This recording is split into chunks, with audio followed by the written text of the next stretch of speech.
뉴저지주가 5인 이하 소기업들을 돕기 위해 업체당 최대 $5,000까지 지원합니다. 뉴욕주가 서류 미비자 등에게 개인당 최대 $28,600의 실업수당을 지원하는 방안이 포함된 예산안에 합의했습니다. 뉴욕주가 재정 적자를 메우기 위해 고소득층을 대상으로 본격 증세를 추진하면서 대기업들과 고액 연봉자들이 탈뉴욕 작업에 합세하고 있습니다. 이번 주 들어서만 뉴욕시에서 또다시 2건의 아시안 대상 폭행 사건이 발생했습니다. 팰리세이드파크 시민단체협의회는 팰리세이드파크 타운 정부의 혈세 낭비와 관련한 첫 주민회의를 열었습니다. 뉴욕과 뉴저지, 미시건, 플로리다, 펜실베니아 등 5개 주의 7일 신규 확진자가 미 전역의 44%를 차지했습니다. 코로나19 감염자의 34%가 치료 후 6개월 이내에 정신, 신경장애 후유증을 앓고 있는 것으로 나타났습니다. 어제 오후 뉴욕시 퀸즈 아파트 건물에서 대형 화재가 발생해 21명이 부상을 당했습니다.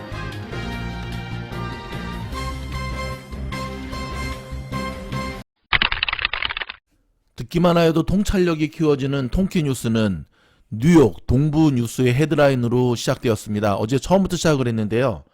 어제 처음 시작해 봤는데 우리 동부 쪽의 미즈노르 가족분들 너무 좋아하시네요. 저희가 좀 더 챙기도록 하겠습니다. 첫 번째 뉴스입니다. 지난해 미국 디지털 광고 시장은 코로나에도 불구하고 무려 12%나 성장한 것으로 나옵니다. 158조 규모인데요. 코로나 때문에 오히려 반사 이익을 얻었다고도 보면 되죠.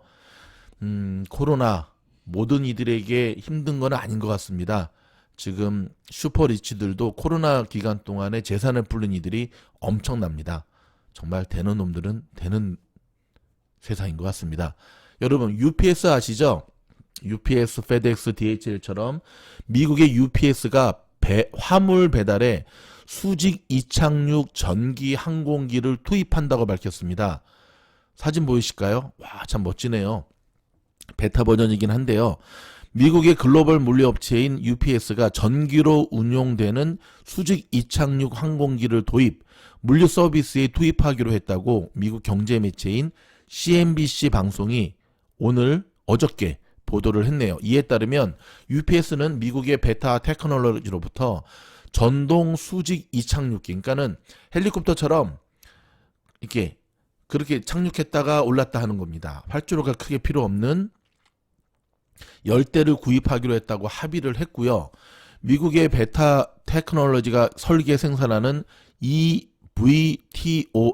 한 번 충전에 무려 273km의 속도로 최대 402km까지 와우 비행이 가능하며 2024년에 UPS에 인도될 예정이라고 밝혔습니다. 다만 EVTOL 줄여서 EV라고 하겠습니다. EV의 투입을 위해서는 미국 항공 당국의 승인이 필요한데요. 뭐 다 알아보고 했겠죠. 무난히 승인은 될 것으로 보여집니다. UPS는 베타 테크놀로지로부터 EV를 최대 150대까지 추가로 도입할 수 있는 옵션 계약까지 합의했고요. 화물 적재와 하역이 용이한 전용 컨테이너를 갖춘 것으로 전해졌습니다. UPS는 드론 배송 도입을 연구하고 있는 파트인 플라이트 포워드 부문에서 EV를 운영할 계획이고요. 이번 EV 도입은 항공 물류 강화와 함께 기후변화 대응을 위한 친환경 정책의 일환으로 평가되고 있습니다. UPS는 지난해 사업 보고서를 통해 지상 기반 비즈니스에서 온실가스를 약 12% 줄이고 2025년까지 전체 전력 수요 가운데 25%를 신재생 에너지로 채울 것이라고 밝힌 바 있고요.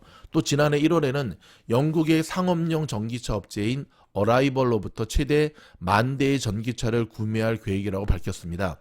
UPS의 발라 가네시 부회장은 EV에 대해 오늘날 존재하지 않는 새로운 사업 모델을 열 것이라면서 가령 1,000에서 1,500파운드의 화물을 공항이 아닌 헬기 착륙장을 통해 시골 병원으로 이동하는 미래를 보게 될 것이라고 말했습니다. 여러분, 이런 이착륙 관련된 종목들 미래의 먹거리입니다. 지금은 아직은 아니지만 지켜보시기 바랍니다.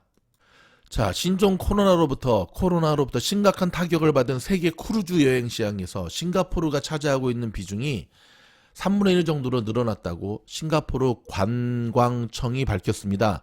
로이터 통신 보도에 따르면 STB는 지난해 11월부터 시작한 목적지 없는 크루즈 이용객이 무려 12만 명에 달했다면서 세계 크루즈선사 협회 이런 데도 있었군요. 자료를 토대로 시장 점유율을 계산해보니 이런 결과가 나왔다고 말했습니다. 여행에 대한 욕구 엄청나다는 것 기억하시기 바랍니다. 미국 증시의 상승세가 이어지고 있는 가운데 빚을 내서 주식에 투자하는 이른바 B2 급증세도 이어지고 있는 것으로 나타났다고 월스트리트저널이 7일 보도했는데요. 미국 월가의 자율규제 기구인 금융산업규제국 집계에 따르면 미국 투자자들의 미수, 신용거래 등을 포함한 B2 잔액은 지난 2월 말 현재 8,140억 달러로 집계되었고요. 이는 1년 전보다 49%나 급등한 것이자 글로벌 금융위기 직전인 2007년 이후 14년 만에 가장 빠른 속도의 증가라고 저널은 평가했습니다. 월스트리트저널은 개미 투자자들은 물론 대형 투자 회사들이 B2를 늘린 결과로 보인다고 설명을 했고요. 전문가들은 B2 급증이 주식시장의 거품을 유발할 수 있고 주가 급락 시에 투자자들에게 치명적인 손해를 입힐 수 있다고 우려하고 있습니다. B2 투자자들은 주가 하락 시에 마진콜을 요구받아 이에 응하지 못하면 돈을 빌린 증권사 등으로부터 반대 매매를 당해 대규모 손실을 볼 수 있기 때문인데요. 최근에 한국계 미국인 투자자 빌 황이 이끄는 아케고스 사건 기억하시죠? 항상 B2는 하지도 말고 정말 보기는 봐야죠. 이렇게 하면 안 된다는 것 지켜보시기 바랍니다. 트위터가 최근 수개월간 일명 오디오 소셜 미디어라고 하는 클럽하우스의 인수 방안을 클럽하우스 측과 논의했다고 블룸버그 통신이 소식통을 통해 8일 보도했는데요. 양사는 클럽하우스의 기업 가치를 80억 달러로 보고 협상을 벌이다가 현재 중단한 상황이라며 협의가 진행되지 않는 이유는 명확하지 않다고 소식통은 전했습니다. 양사는 이 사안에 대해서는 입장을 밝히지 않았습니다. 너무 비싸게 불렀던가 너무 또 가격을 후려치려고 그랬나 보죠. 배터리 분쟁, SK와 LG가 때 아닌 미국 행정부 상대의 로비전으로 각축을 벌이고 있네요. 자, 배터리 분쟁 때문에 SK와 LG가 붙은 거 아시잖아요. SK 이노베이션하고 LG 에너지 솔루션. 같은 한국 사람끼리 저렇게 엄한 나라에 와가지고 로비하느라 돈 쓰지 말고 좀 서로 사이좋게 하면 안 될까요? 미국 부동산 회사가요, 비트코인으로 임대료를 받는다고 발표를 했습니다. 이게 웬일입니까? 미국의 억만장자인 릭 카루소가 운영하는 부동산 회사인 카루소가 비트코인으로도 임대를 낼 수 있도록 했다고 CNBC 방송이 7일 보도했는데요. 이에 따르면 카루소는 이날부터 자사 소유의 주거와 상업시설 임대료로 비트코인을 받기 시작했다고 밝혔습니다.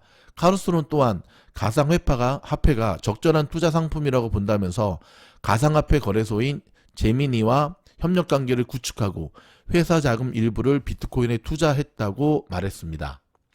테슬라 소식입니다. 중국 정부가 보안 우려를 이유로 군과 국영회사 임직원들의 테슬라 사용을 금지한 것과 관련해서 테슬라가 거듭 우려불식에 나서고 있는데요. 자, 월스트리트저널과 로이터 통신에 따르면 테슬라는 7일 중국 소셜미디어 웨이보를 통해 중국 측이 우려하는 카메라 기능은 북미를 제외한 다른 나라에서는 활성화되지 않는다고 밝혔고요. 테슬라는 심지어 미국 내에서도 차량 소유자들이 카메라 시스템을 사용할지 여부를 자유롭게 선택할 수 있다면서 테슬라는 사생활 보호를 위해 최고 수준의 네트워크 보안 시스템을 갖추고 있다고 강조했습니다. 앞서 중국 정부는 테슬라의 차량에 장착된 카메라가 민감한 정보를 촬영해 미국으로 전송할 수 있다는 우려에 따라 군과 국영회사 임직원들의 테슬라 차량 이용을 금지한 것으로 전해졌는데요. 일론 머스크는 20일 베이징에서 열린 중국 발전 포럼에 화상으로 참석해 테슬라 차량이 중국을 비롯한 어디서든 간첩 활동에 쓰였다면 우리는 공장문을 닫을 것이라면서 중국 측의 우려를 강하게 부인했습니다. 부인뿐만 아니라 그 다음에 나와서는 또 아부도 많이 했죠. 중국은 위대하다. 정말 머스크는 같은 달 중국 중앙방송과의 인터뷰에서 2060년까지 탄소 중립을 달성하겠다는 중국의 발표에 대해 아주 대담하면서 훌륭한 목표, 제가 좀 전에 말씀드린 것, 정말 머스크의 손에도 손금이 없을 것 같습니다. 중국 경제에 대해서도 중국의 미래는 위대할 것이고 세계 최대의 경제국으로 크게 번영할 것이라고 확신한다며 중국을 지켜 세웠습니다. 저러니까 바이든한테 눈에 나는 거죠. 테슬라가 잘못하면 이 바이든과 시진핑 양다리 잘못하다가 그 줄에서 떨어져서 정말 뇌진탕 걸릴 수 있다는 거 기억하시기 바랍니다.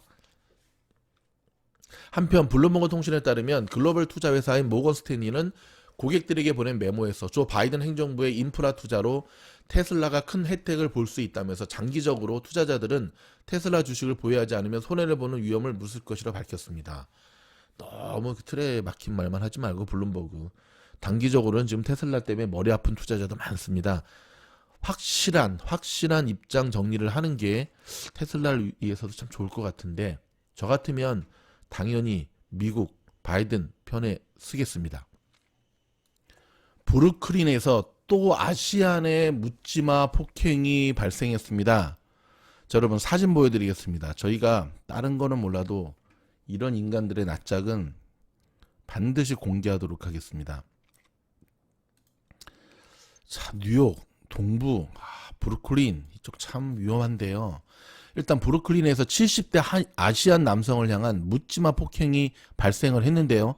지난 5일 오전 11시 15분에 브루클린 쉽스 헤드베이의 한 슈퍼마켓에서 한 남성이 77세 아시안 남성을 이유 없이 밀쳐 넘어뜨리고 지나가는 사건이 벌어졌다고 경찰이 밝혔습니다. 당시 용의자는 아무 말도 없이 피해자를 넘어뜨리고 지나갔다고 밝혔지만 이를 혐오 범죄 가능성을 두고 수사 중이라고 밝혔고요. 피해자는 팔에 멍이 든 등 부상을 입었지만 병원 입원은 거부한 것으로 밝혔습니다. 이후에도 경찰은 지난달 22일 32세 아시안 여성이 브루클린 미드우드에서 머리채를 잡혔던 사건 당시 CCTV를 공개하며 용의자를 공개 수배했고요. 지난 7일 뉴욕 PD는 아시안 혐오 범죄를 막기 위한 언더커버 경관 매체를 통해 맨하튼 차이나타운 등을 관찰하는 5개 경찰서 구역에서 벌어진 혐오 범죄 사건을 현장에서 대응해 체포까지 이어지는 첫 쾌거를 이루었습니다. 곳곳에서 경찰들을 좀 배치해서 즉각 그 현행범으로 체포를 해야 됩니다. 지난번에 그 아시안 여성이 머리채를 밟히는 그 사건을 멀뚱히 지켜만 보고 있던 경비원들 찍혔지 않습니까? 잘렸답니다. 흑인인데 센통입니다. 잘려야죠. 여성이 맞고 있거나 여성이 봉변을 당하고 있으면 당연히 도와줘야 되는 거 아닙니까?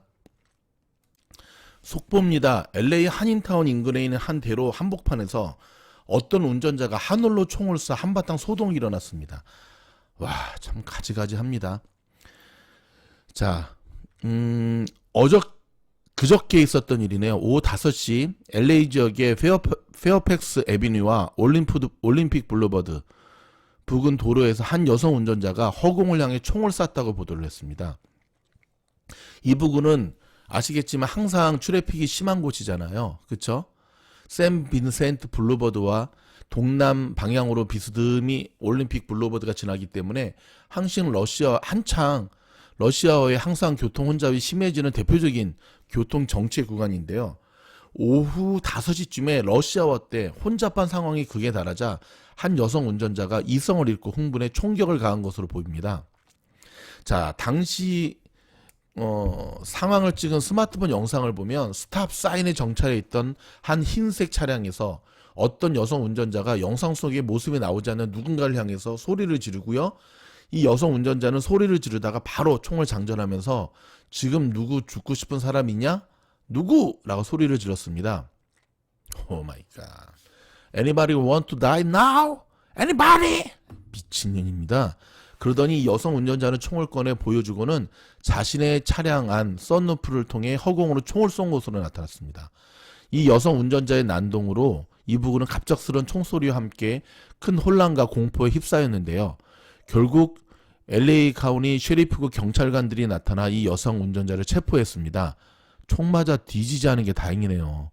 LA 카운티 셰리프국 경찰관들은 현장에서 이 여성의 총기를 빼앗고 부주의하게 총기를 꺼낸 혐의를 적용해 구치소에 수감했는데 조사 결과 34살의 애슐리 테미카 그린웨이라는 인물이었습니다. 이름도 발음하기도 힘듭니다. 그런데 이 여자는 경찰 조사 과정에서 자신이 닥터 드레의 딸이라고 주장해 또 한 번 관심의 대상이 됐는데요. 힙합 프로듀서이자 래퍼로 활약하는 닥터 드레는 본명이 안드레 로멜레 영으로 올해 56살의 힙합계 대부입니다. LA 카운티 셰리프국은 애슐리 테미카 그린웨이가 힙합 전설 닥터 드레의 딸이라는 주장이 사실인지 알 수 없다고 말했고요. 뭐 알 수 있어도 밝히지 않겠죠. 도로에서 허공으로 총격이 발사된 데에 인근 자신의 집에 있었던 셰러 커츠는 부엌에서 저녁을 준비하고 있는데 갑자기 총소리가 요란하게 났다고 전했고요. 엄청났던 총소리에 비해 아무도 다치지 않은 것은 기적이었다고 말하면서 또 다른 주민은 총격이 발사된 장소가 평소 아이들이 자주 걸어다니는 곳이었다며 하마터면 엄청난 비극이 일어날 뻔했다라고 가슴을 쓸어내렸습니다. 참 미국은 정신병자가 많습니다. 어쩌달라고. LA 가솔린 가격이 계속 상승합니다. LA 다운타운은요, 갤런당 $6까지 육박했네요. 어마어마합니다. 자, 최근 들어 계속 오르고 있는데요.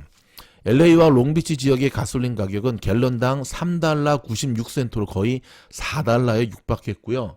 지난주에 비해 2센트, 한 달 전보다는 17.3센트가 각각 올랐습니다. 오렌지 카운티도 마찬가지인데요. 가솔린 가격이 갤런당 $3 94센트를 기록했습니다. 타주에 사시는 분들 가운데 이 뉴스 들으시는 분 댓글로 한번 남겨주시겠어요? 타주는 가스값이 얼마인지 궁금합니다. 자, 로컬 뉴스 중심으로 이어집니다. LA 카운티가 최근 급증하는 아시안 증오범죄 근절과 종식을 위해 다인종 인권 단체를 향한 동참을 촉구하고 나섰는데요. 타인종과의 협력을 통해 인종차별 문제를 해결하겠다는 방침입니다. 아시안 증오범죄에 이어 아시안을 조롱의 대상으로 생각하는 분위기가 조성되고 있어 우려를 더하고 있습니다. 미겔 산티아고 캘리포니아 주 하원 의원은 주민들의 인식부터 바뀌어야 한다며 목소리를 높였습니다. 제가 하나 제안 하나 할까요? 징후 범죄하는 사람들은 현행범으로 즉각 구속하고요. 이 아시안을 조롱하는 이들한테는 세금을 10배로 물리도록 합시다. 그러면 좀 없어질 것 같습니다. 계속 감소하던 LA 카운티 코로나 수치가 최근 잇따라 제자리 걸음을 하면서 우려감이 커지고 있습니다. 내려가야 되는데 안 내려가니까. 변이 바이러스의 확산도 문제지만 잇따른 추가 경제 재개방으로 인한 위험이 여전하다는 지적입니다. 칼스테이트 LA에 마련된 백신 접종센터는 오늘부터 일요일까지 나흘 동안 모든 18살 이상의 성인들에게 예약이 없이도 선착순으로 백신을 접종한다고 밝혔습니다. 현재 접종되고 있는 기존 백신들이 최근 캘리포니아 신규 감염자들의 56%를 차지하고 있는 캘리포니아주에서 발생한 변이 바이러스에도 충분한 예방 효과를 가지고 있다는 연구 결과가 나왔습니다. 렌트비를 못 내고 있는 1,000만 세입자들에게 대한 강제 퇴거가 6월 말로 연장된 데 이어 이번엔 모기지를 연체하고 있는 300만 주택 소유자들도 내년까지 차업이 금지되는 조치가 마련되고 있습니다. 지난주 실업수당 청구 건수가 74만 4천 건으로 전주보다 약 16,000명이 늘어났습니다. 어제 영상에서도 알려드렸죠. 조 바이든 대통령이 오늘 대선 공약 중 하나였던 총기 규제를 강화하는 행정조치 6건을 발표하는데요. 손수 제작해 고유 번호가 없는 유령총, 즉 고스트건에 대한 단속 강화 방안 등이 포함되어 있습니다. 조 바이든 행정부가 출범 후 민주당원이나 지지자 수가 2012년 이후 가장 많은 49%로 집계됐다는 여론조사 결과가 발표됐고요. 반면 공화당 당원이거나 지지자 응답은 40%였습니다. 한국 소식입니다. 오세훈 서울시장과 박형준 부산시장이 오늘부터 바로 업무에 들어가는데요. 오세훈 서울시장은 먼저 서울시의회를 찾아 협조를 당부했고 박형준 부산시장은 힘을 합친 가덕도 신공항 건설을 강조했습니다. 이번 재보선에서 압승한 국민의힘의 자만 경계령이 내려졌습니다. 이번 선거 결과는 더불어민주당이 진 것이지 국민의힘이 이긴 것이 아니라는 당내외의 자성론과 지적이 잇따르고 있습니다. 맞는 말이죠. 문재인 대통령이 싸늘해진 여론을 의식한 듯 더욱 낮은 자세로 국정에 임하겠다고 밝혔고요. 더불어민주당도 원내대표와 최고위원 등 지도부가 재보선 참패에 대한 책임을 지고 총사퇴했습니다. 전통의 마스터스 골프 대회가 오늘 아침 시작됐는데요. 조지아주 투표권 제한 조치에 반발해 보이콧하라는 목소리도 나오긴 했지만 조지아주 어거스타 내셔널 골프 클럽에서 아침 5시부터 시작이 되었습니다. 마지막은 한국의 대선을 한번 예측해보는 기사를 끝으로 마무리하려고 합니다. 자, 이번에 차기 대선의 전초전이었다고 평가할 수 있는 4.7 재보궐선거 여파가 여야 잠룡들의 대선 경쟁에도 영향을 미칠 가능성이 높아졌습니다. 여권에서는요, 민주당 이낙연 상임선대위원장이 정치적 치명상을 입었으며 이재명 경기지사의 독주 체제가 갖추어졌다는 평가가 일단 나오고 있고요. 반면 야권에선 통합론이 힘을 얻는 가운데 윤석열 전 검찰총장의 횡보에 관심이 쏠리고 있습니다. 자, 이번 재보선에서 참담한 성적표를 받아든 민주당, 누군가는 책임을 져야겠죠. 이번 선거를 총지휘한 이낙연 전 상임선대위원장 변명의 여지가 없을 듯합니다. 총사퇴했습니다.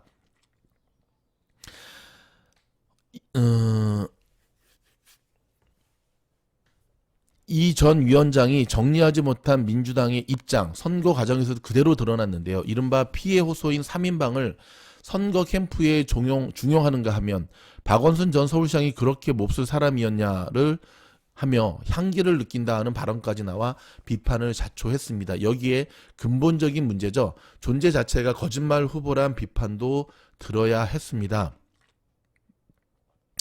자, 오세훈 이제 서울시장이죠. 선거 직전 터진 LH 사태도 이번 선거에 큰 영향을 미쳤는데요. 작게는 부동산, 크게는 내로남불 공정의 문제였는데요. 이 역시 이 전 위원장이 책임을 피할 길은 없어 보입니다. 문재인 정부의 초대 국무총리와 여당 대표를 지냈잖아요. 문재인 대통령 다음으로 여권에서 책임이 큰 사람인데 더욱이 민심이 이처럼 폭발한 원인인 LH 사태가 아니라 조국 수호 때문에 여기까지 왔다는 여권 내부의 비판도 있었죠. 총리 시절 이 전 위원장의 조국 사태에 대한 입장은 이랬습니다. 조국 씨의 자녀 혜택 문제라든지 재산 문제들이 역대 정부에서 해임된 장관들의 부적절한 언행보다도 경미하다고 보이십니까? 라고 당시에 이제 국정감사에서 물었더니 요란하게 총리의 역할을 수행하기보다 훗날 그 시점에 이낙연이 무슨 일을 했구나 하는 것을 국민이 아실 수 있으면 다행이라고 생각합니다. 뭐 다행인지 불행인지 국민들은 당시를 기억하고 있을 듯합니다. 이 전 위원장 당분간 성찰의 시간을 갖겠다고 밝혔는데요. 최근 대선 주자 지지도 두 자릿수를 힘겹게 지키고 있죠. 이번 재보선 참패로 정치적 치명상을 입은 만큼 반등의 기회를 잡긴 쉽지 않을 듯합니다. 명분도 실리도 모두 놓친 이 전 위원장, 반면에 이재명 경기지사는 사정이 좀 다릅니다. 이번 재보선 공천 반대한다는 뜻을 분명히 했었죠. 야, 요즘 여러분 이쯤 되면 참 정치도 무슨 주식 같기도 하고 도박 같기도 하고 그쵸? 자, 이재명 경기지사가 예전에 CBS 김현정의 뉴스쇼에 나와서 이런 얘기를 했습니다. 장사꾼도 신뢰를 유지하려고 손실을 감수합니다. 공당이 문서로 규정으로까지 약속을 했으면 그 약속을 지키는 게 맞고요. 선거 과정에서 선거법 테두리 안에서 나름의 존재감도 드러냈고요. 우연히 커피도 마시고 결혼 30주년 휴가를 부산으로 떠나기도 했는데요. 이번 선거 결과에 대해 당의 일원으로서 무거운 책임감을 느낀다고 밝혔는데요. 민주당의 이번 참패가 이 지사에게는 오히려 득이 될 수 있다는 평가도 나옵니다. 대선 경쟁자인 이낙연 전 위원장이 타격을 입으면서 독주 체제를 갖췄다는 건데요. 여기에 당내 주류인 친문 세력도 이번 선거로 큰 타격을 입었죠. 자, 비주류인 이 지사 스스로를 향소 부공민에 비유하며 당내에서 받은 서름을 표현하기도 했는데요. 그동안 이른바 성골인 친문 인사들에게 견제를 받은 거죠. 자, 김경수 경남지사. 기본소득에 대해서 지금 논쟁이 우리가 뭐가 더 급하냐라는 논쟁을 불러일으키면서 복지 예산이 얼마나 우리가 좀 더 열악하냐 이렇게 가는 건 바람직해요. 그런데 이게 기본소득에 대해서 찬성이냐 반대냐를 놓고 찬반 논란이 벌어지는 건 적절치가 않습니다. 방송에 나와서 한 말이죠. 최근에는 뜬금없는 탈당설에 시달리기도 했는데요. 자, 본격적인 대선 행보를 위해 몸을 풀고 있는 분들도 있습니다. 정세균 총리입니다. 이낙연 위원장과 바톤 터치라고 해야 되나요? 같은 호남 출신의 정현직 총리를 맡았죠. 이낙연 위원장이 빠진 자리를 정 총리가 채울 듯한데요. 자, 정 총리가 과연 이 지사의 대항마가 될 수 있을지도 관심인데, 이 지사와는 달리 당내 세력이 일단 튼튼합니다. 정세균계로 불리는 독자 세력을 갖추고 있고요. 여기에 당대표, 국회의장, 총리, 대통령을 빼곤 정치인이 할 수 있는 주요 직책을 두루 거쳤고요. 여기에 경제인 출신이죠. 그동안 쌓은 내공이 상당하다는 평가입니다. 문제는 이제 본인만의 색깔인데요. 아직까지는 본인의 분명한 일명 뉴스에서는 이렇게 얘기하네요. 세균맨과 루피가 먼저 떠오릅니다. 그래서 본인도 여기 저보다 더 큰 인기를 누리고 있는 루피와 세균맨도 같이 인사드립니다. 라고 얘기를 하는데, 안타깝게도 루피와 세균맨의 인기가 여전히 더 높을 듯 하고요. 대선주자 지지율 여전히 답보 상태죠. 정 총리도 답답했는지 최근에 농담 아닌 농담으로 무리수를 던지기도 했습니다. 드디어 내일부터 백신 접종이 시작됩니다. 이렇게 백신을 오매불만 기다려온 세균, 본인 이름입니다. 세균도 제가 처음이 아닐까 생각합니다. 자, 그런 가운데 야당이 이번 재보궐선거에서 대승을 거뒀음에도 불구하고 윤석열 지지율이 7%나 하락했습니다. 최근 5년 동안 주요 선거에서 4번 연속 패한 뒤 기중한 1승을 거둔 국민의힘, 웬걸 윤석열 총장은 지지율이 7%나 내려앉았네요. 이유는 하나죠. 그렇죠. 윤석열 전 검찰총장이 인기가 높았던 건 뭡니까? 마땅한 야권의 후보가 없는 가운데에서의 그 바램들이 올라갔는데, 이제 국민의힘이 이번에 이기다 보니까 그 안에 뭐 안철수를 비롯해서 뭐 홍준표 또 나오겠죠. 이런 야당의 또 담론들이 꿈틀대니까 상대적으로 지지율이 낮아졌다는 겁니다. 1년밖에 안 남았는데요. 여러분, 과연 대한민국의 차기 대통령 누가 될까요? 한 치 앞도 내다볼 수 없는 상황이 계속해서 이어지고 있습니다. 여러분, 여기까지입니다. 저희가 준비한 뉴스. 저희 영상이 도움이 되었다고 한다면 저희를 향한 좋아요, 구독, 알림의 격려의 댓글은 더욱 좋은 영상을 만드는데 큰 힘이 됩니다. 좋은 하루 되시고요. 건강하시길 바라고요. 전 세계 어디에 있으시든지 무탈하시기를 기원하겠습니다. 화이팅!